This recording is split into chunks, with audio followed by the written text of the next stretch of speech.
Fala pessoal, tudo bem? Eu sou o professor Júnior e neste vídeo nós vamos revisar os principais conteúdos trabalhados entre a semana 1 e a semana 4. Acompanhe o vídeo e preste bem atenção nos macetes e dicas que eu deixei para vocês. Pessoal, a ideia nessa revisão é fazer algo simples e direto dos principais conceitos. E lá na semana 1, o primeiro conceito foi semelhança de triângulos. Vamos relembrar então aqui? Ele dizia o seguinte, que para que dois triângulos sejam ditos semelhantes, eu preciso que os lados correspondentes sejam proporcionais e os seus ângulos correspondentes sejam congruentes. Como estava na figura que você acompanhou com a gente na videoaula. Então você tinha lá que os ângulos são iguais, são congruentes, e os lados tinham que ser proporcionais, sempre na mesma razão. Vale lembrar ainda que essa palavrinha proporção e proporcionalidade, ela permeou quase que todo o conteúdo desde a semana 1 até a semana 4.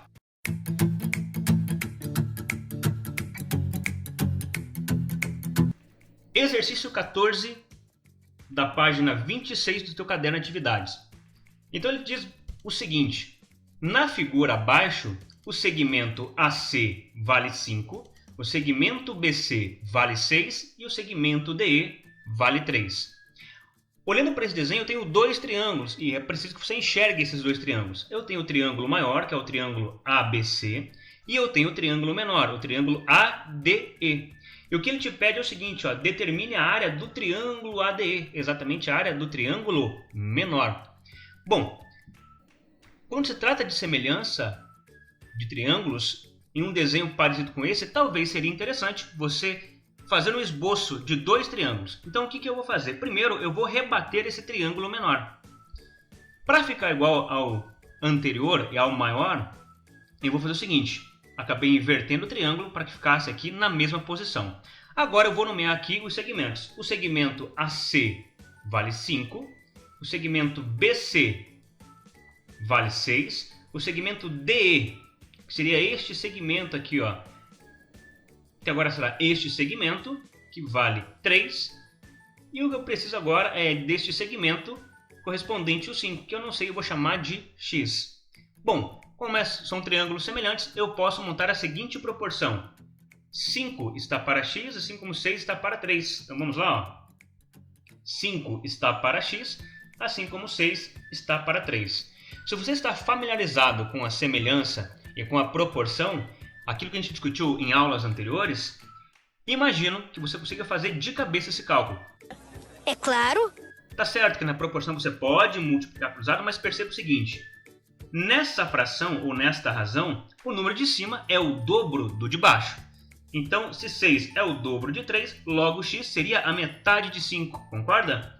Então eu posso concluir que x é 2,5. Bom, mas eu ainda não terminei o exercício, porque o que ele quer é a área. E para calcular a área, eu tenho que lembrar que a área de um triângulo é a base vezes a altura divididos por 2. E neste triângulo, para que você perceba de fato quem é base e quem é altura, eu vou novamente inverter esse triângulo. Bom, então eu coloquei o x como sendo a minha base, o 3 será a minha altura, e aí calculando a área do triângulo ficaria o seguinte. Base 2,5 vezes a altura que é 3 e ainda divido por 2. Resolvendo a multiplicação, 2,5 vezes 3, o que você tem é 7,5. 7,5 divididos por 2. Bom, já sei e já posso descartar o item D e o item E. Por que eu posso descartar essas alternativas? Porque 7,5 divididos por 2 vai me dar um número decimal, então já sei que não será um número inteiro. Mas também não está igual às outras três alternativas, que estão em formato fracionário. Não tem o 7,5 sobre 2. Mas tem 15, 15, 15. Isso quer dizer que ele fez alguma coisa com essa razão. E de fato ele fez. Ele multiplicou numerador e denominador por 2. 2 vezes 7,5 e 2 vezes o 2. O que me dá como resposta 15 sobre 4. Alternativa correta, letra B. Bem tranquilo, bem simples, não é? Depois de falar de semelhança de triângulos, você veio por um outro conceito importante, que era o Teorema de Tales. E ele te dizia o seguinte, que quando um feixe de retas paralelas, cortado por duas transversais, as medidas dos segmentos determinados em uma das retas transversais são proporcionais as medidas dos correspondentes segmentos na outra transversal. É mais fácil você entender pelo desenho. E veja de novo que aquela palavrinha proporcional apareceu. Eu te disse que ela permeia todo o conteúdo, basicamente. Então vamos lá.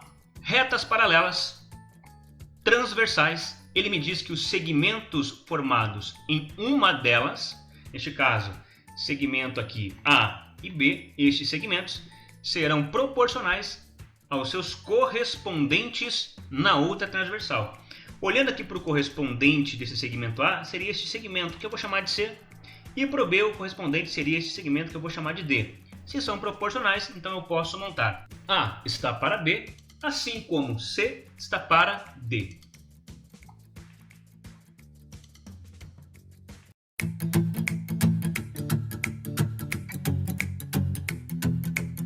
E para relembrar o teorema, vamos para um exercício que está no seu livro na página 68 e é o exercício 4. E ele te diz o seguinte: a figura a seguir apresenta duas avenidas que partem de uma mesma praça e cortam duas ruas, A e B, e essas duas ruas ele diz que são paralelas entre si. Observe as medidas indicadas e calcule o valor de x. Bom, então vamos lá. Ele já me diz que as ruas A e B são paralelas e, de fato, fazendo uma reta paralela aqui às ruas A e B, eu teria o meu feixe de retas paralelas e as duas avenidas seriam as minhas transversais. E aí, segundo Tales, eu posso afirmar que x está para 72, assim como 80 está para 60.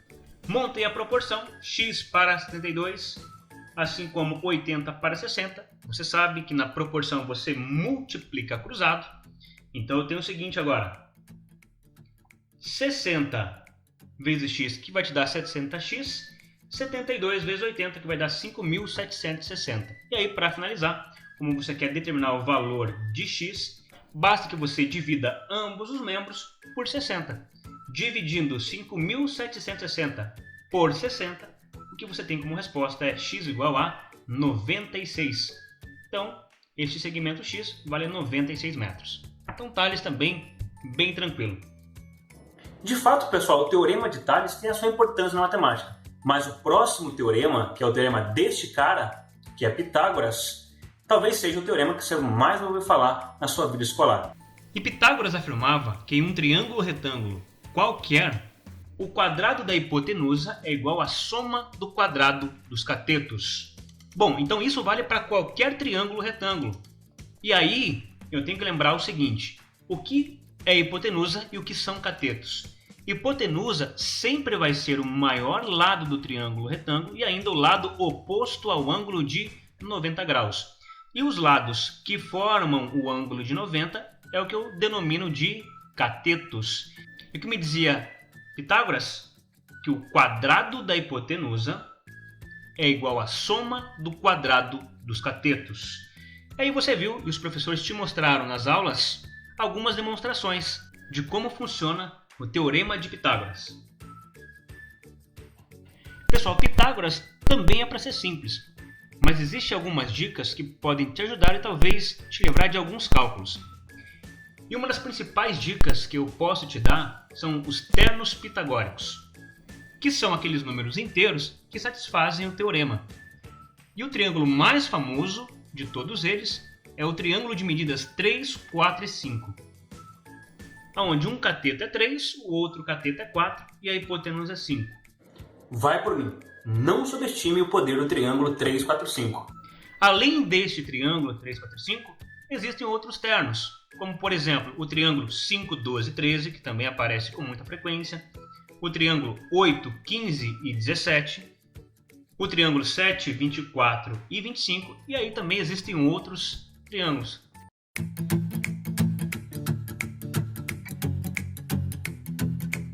Então vamos lá para a gente resolver um exercício sobre Teorema de Pitágoras. Livro 2, página 9, exercício 10, que é um exercício do Enem. Exercício clássico de Pitágoras, tanto que se você digitar na internet, talvez o primeiro que apareça é esse exercício. Então ele te fala o seguinte: na figura ao lado, que representa o projeto de uma escada com 5 degraus, da mesma altura, o comprimento total do corrimão é igual a...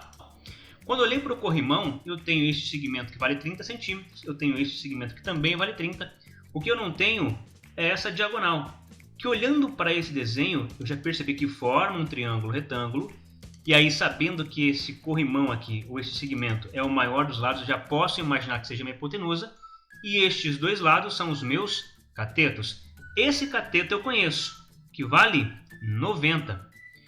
O que eu não conheço, a princípio, é o cateto de baixo. Mas como eu tenho 5 degraus de mesmo tamanho, então eu tenho 24, 24, 24, 24, 24. Então esse comprimento seria nada mais, nada menos que 5 vezes 24, que vai te dar 120 centímetros. Bom, agora eu tenho os dois catetos. Então vamos lá. Um cateto vale 90, o outro cateto vale 120, mas o que eu preciso é do corrimão, ou deste pedaço do corrimão, que como eu não sei, eu vou chamar de x. Como é um triângulo retângulo, aplico o teorema de Pitágoras. O quadrado da hipotenusa é igual à soma do quadrado dos dois catetos. X ao quadrado é igual a 90 ao quadrado mais 120 ao quadrado. Correto? Resolvendo os quadrados, então eu tenho que x ao quadrado vai ser igual a 8.100, que é 90 ao quadrado, mais 14.400, que é o 120 ao quadrado. Faço a soma, então o que eu tenho como resposta é que x ao quadrado é igual a 22.500. Mas o que você quer não é o quadrado de x, e sim o valor de x. Para isso, você vai aplicar aquele conceito de operação inversa. Você sabe que a operação inversa da potência quadrada é a raiz quadrada. Então você pode tirar a raiz quadrada de ambos os membros. Resolvendo isso, acontece o seguinte. Eu tenho então que o valor de x vai ser mais ou menos a raiz quadrada de 22.500. Antes que você pare e me diga, mas por que mais e menos? Vale lembrar que as raízes quadradas admitem dois valores, um positivo e um negativo. Mas por que em Pitágoras geralmente eu nunca considero a resposta negativa da raiz? Porque Pitágoras trabalha com medida e não existe medida negativa. Então o que você faz é resolver a raiz quadrada de 22.500. Ou seja, resolvendo, x é igual a 150. Ok, agora eu tenho o tamanho deste corrimão, ou deste segmento, que é 150. Posso somar com esses dois segmentos, então o comprimento do corrimão seria 150 centímetros com mais 30 centímetros com mais 30 centímetros. O que eu tenho são 210 centímetros. Como a resposta está em metros, basta que eu transforme 210 em metros. Ou seja, nesse caso, a resposta é a letra D. E teria uma maneira mais fácil de resolver? Teria. Eu falei para você do triângulo 3, 4 e 5. Porque, olha comigo. Você tinha inicialmente que um cateto era 90, outro cateto era 120 e a hipotenusa era x. Esse triângulo nada mais é que o triângulo 3, 4 e 5. Perceba comigo o seguinte, 90 é igual a 3 vezes 30. Concorda? O 120 é 4 vezes 30. Logo, a hipotenusa seria nada mais nada menos que 5 vezes 30. 5 vezes 30, 150. E aí o resto, você sabe, dá muito menos trabalho. E para finalizar, o último conceito importante que nós precisamos revisar é relações métricas no triângulo retângulo. Então acompanhe comigo aqui o seguinte. Quando você trabalha com o triângulo retângulo, você tem os três lados. Eu tenho aqui a hipotenusa, que é o maior lado, e eu tenho os dois catetos, B e C. Para trabalhar com as relações métricas, eu preciso de mais alguns outros elementos. Eu preciso da altura relativa à hipotenusa, isso é importante. Um triângulo tem 3 alturas, uma para cada lado, então dependendo de quem você chama de base, eu vou ter uma altura diferente. Como aqui eu vou pegar como base a hipotenusa, eu quero a altura relativa à hipotenusa. E também preciso do que nós chamamos de projeções dos catetos sobre a hipotenusa, que nesse caso você pode também chamar de sombra, que seria a projeção do cateto B, que é o M, e a projeção do cateto C, que é o N. Tudo bem?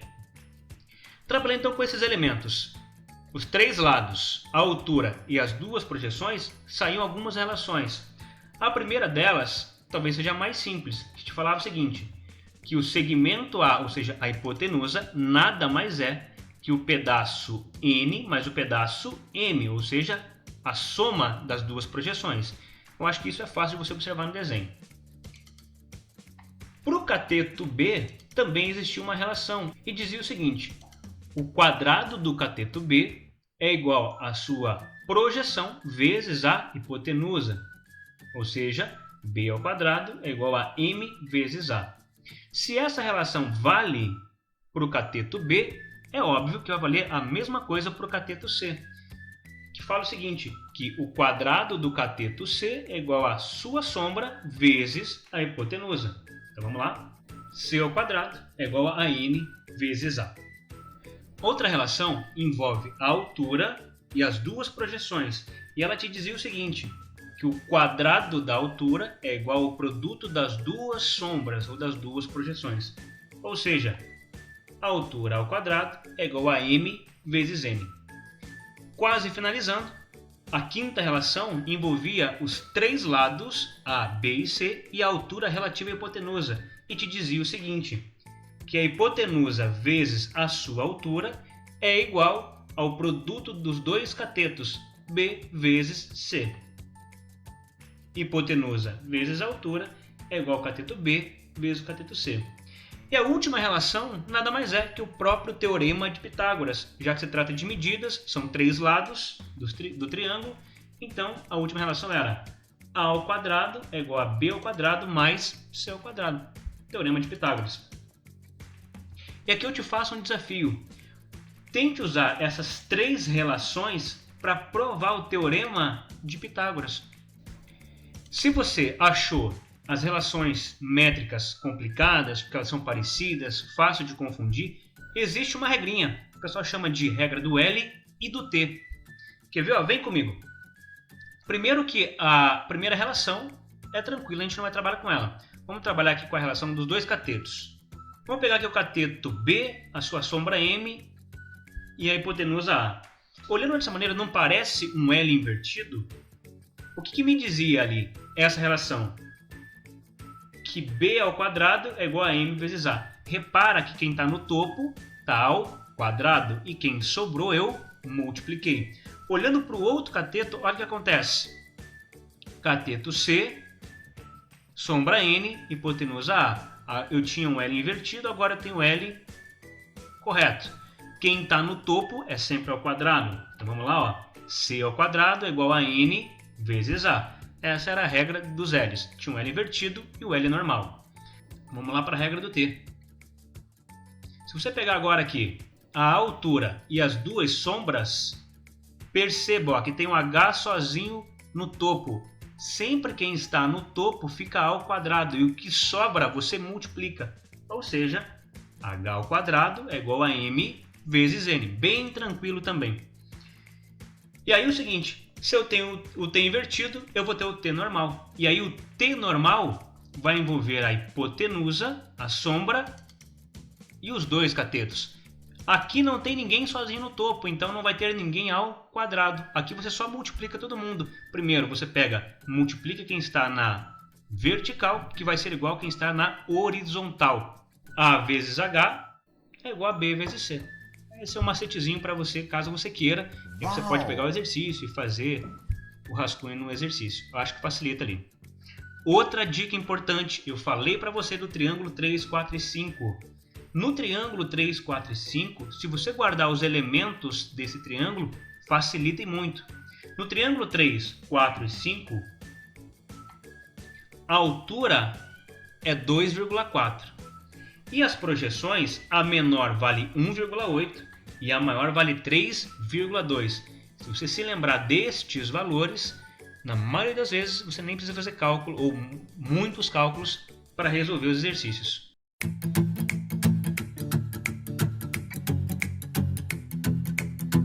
Exercício 4 da página 14 do seu livro, ele te diz o seguinte: um motorista vai da cidade A até a cidade E e passa pela cidade B, conforme mostra a figura. Ele quer saber quanto ele percorreu em quilômetros. Então ele saiu da cidade A, vai passar pela cidade B e depois vai para a cidade E. Este tamanho todo aqui, entre as cidades B e C, é 25. E olhando para esse desenho aqui, já percebi que é um triângulo retângulo e que esse 25 seria a minha hipotenusa. Tenho também que este segmento entre B e E, entre essas duas cidades, é 16 km. E olhando para esse desenho, esse 16 nada mais é que a projeção desse cateto X que eu preciso descobrir. Se eu souber o valor de X, eu somo com 16 e aí eu tenho a distância em que ele percorreu. Bom, se você tem aqui um cateto, sombra e hipotenusa, eu vou usar aquela regrinha do L. Olha lá, ó. Cateto, sombra e hipotenusa. Sempre quem está no topo está ao quadrado. Então fica x ao quadrado é igual a 16 vezes 25. O que sobra eu multiplico. 16 vezes 25 vai dar 400. Tiro a raiz quadrada de 400. X igual a 20. Tranquilo. Para finalizar agora eu somo 20 mais 16, que é igual a 36 quilômetros. Resposta, letra D. Agora o seguinte, olhe de novo para o desenho e para esses valores. Que triângulo é esse?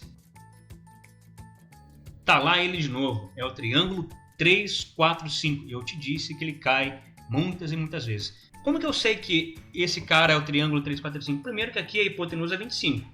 Eu tenho uma ideia que no triângulo 3, 4 e 5, o 25 é 5 vezes 5. Essa seria a maior das sombras, que no caso seria, como nós falamos anteriormente, vale 3,2. 3,2 vezes 5 dá exatos 16, ou seja, esse nada mais é que o triângulo 3, 4 e 5 multiplicado por 5. Como aqui seria então o maior dos catetos, então ele valeria 4, 4 vezes 5, 20, e aí você faria 20 mais 16. Faria rapidão se você já tivesse sacado que seria o triângulo 3, 4 e 5. Beleza? Pessoal, é isso. Espero que tenhamos te ajudado. Bons estudos, um abraço e até mais.